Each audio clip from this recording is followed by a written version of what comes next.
Right now, we see like an immediate pain point in the school system. So what is changing over time is the pressure on schools to teach older kids computational thinking is dramatically escalating. Huh. What's causing that escalation?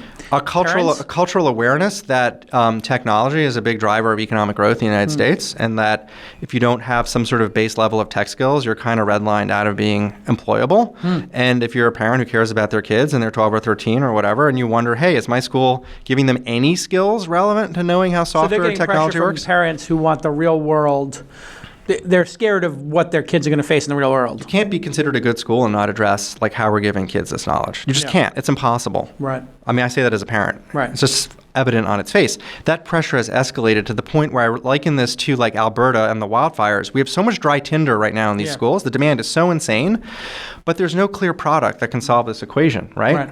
So that market need, I believe, is a shift in the education market from before. It's not like, oh, we've been using textbooks. This is a better way to do textbooks. No. There is no solution to teach deep computational thinking past the age of 9 or 10 currently in the market. So we have the potential to be that solution. And because the tinder is so dry, I'll stay with this metaphor, once the sparks are lit of awareness that Ready is awesome for this job, the fire is going to burn. It's going to burn hard and fast because the need is there, right? There's so much dry tinder. So we've been now in 6 schools in New York, mostly sort of the higher level private schools initially. And we've had teachers say to us, and we have some of these videos on our site. Yeah, I saw the video. You showed one of them. Really intense testimonials, basically saying, David, this is the bridge between Scratch, which is this early tool, to learning a computer language. That's a really deep statement to make. There's tens of millions of people who are potentially addressable in that market right now, just in the U.S., let alone internationally. And is Scratch an open source product, or is it actually owned by a company? Yeah, it's an open source. It's owned by MIT. It's a nonprofit.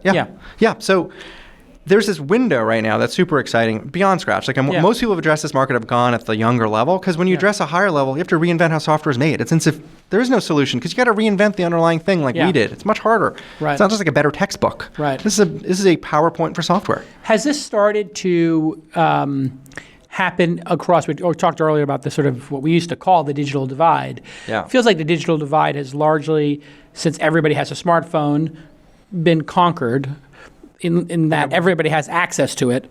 Are these parents of, let's say, people who are disadvantaged, are they aware that their kids need to learn this now, and are they putting pressure on schools? So aware, and the pressure is so strong. So I was just flown down on Saturday to Florida, where I met with 300 public school teachers, and unbelievable for Broward County schools, 250,000 kids. Mandate is like we literally have to start teaching some degree of code literacy, and so they invited me to come down and showcase Ready, because basically they're in the market for these tools, right?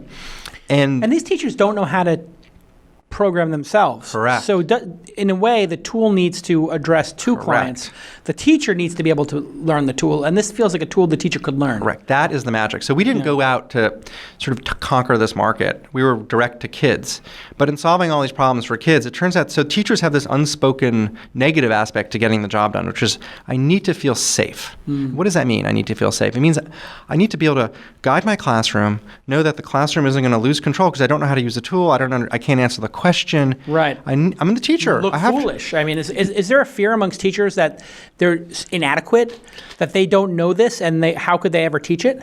Correct. Yeah. And the notion, I know I would be. I mean, I don't. Well, and just think logically, like if you could make $250,000 as an engineer, or make a substantially smaller salary as a teacher who knows how to engineer, would you switch jobs and do teaching? And the answer is some would, but it's like a small percentage of engineers. It's 1 out of 500, Right. So we still need to address this. And if the answer is, well, all the teachers learn how to code like engineers, they're just going to go work at Facebook. They're not going to necessarily stay as teachers. So we're back to, you got to work with the world you're in. And the world you're in is, no, teachers are not going to know how to code, but they're going to still have that job to teach the computational thinking.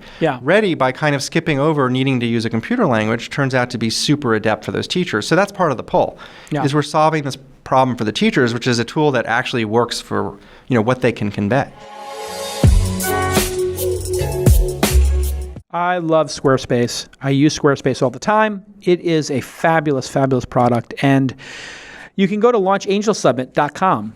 I had this crazy idea. What if I take 25 angel investors and I bring them to Napa and we spend 2 or 3 days together just playing cards, going on hikes, spa, drinking fine wine, and talking about our angel investments. And I was like, that's a good idea. And I just tell my team, put up a website and put a beautiful video on it. And look at this gorgeous website. It looks like I spent $1 million on it. And in fact, we got it up in literally under an hour. And we have people requesting events, requesting invitations to it. And you can put these beautiful videos on the site, as you can see. And that's the beauty of Squarespace. You can make a gorgeous website instantly, and it's state-of-the-art tech. It's super secure, super stable. It's trusted by millions, including some of the most respected brands in the world. And really, what it's about is being able to make a quick landing page or a website or an online store quickly, easily, and beautifully. Start your trial today. No credit card is required. You can get a free domain when you sign up for a year. And when you decide to sign up for Squarespace, please use the offer code TWIST and get 10% off your first purchase. Yes, use the promo code TWIST when you decide to sign up for Squarespace. It's a beautiful, easy-to-use product. All the members of my team know how to update the website now. All of them know how to use all the great features on it. And when we want to make a beautiful website, literally, this has taken out the agony and pain and made our organization so much faster. When your team knows how to build a website or build a landing page and test something, everything gets easier. And Squarespace is one of our secret weapons here at the Launch Festival, the Launch Angel Summit, and This Week in Startups. We just roar through all the work we have to do in building these websites, and they all look gorgeous. I mean, they really look like we hired an outside, like mega expensive design firm and spent $50,000 or $250,000 making these websites. They look beautiful and it's easy to do. Go ahead and visit squarespace.com and use that promo code TWIST, as in This Week in Startups. And everybody, go ahead and say thank you to our friends at Squarespace on your Twitter handle. They love seeing those thank yous. Okay, let's get back to this program.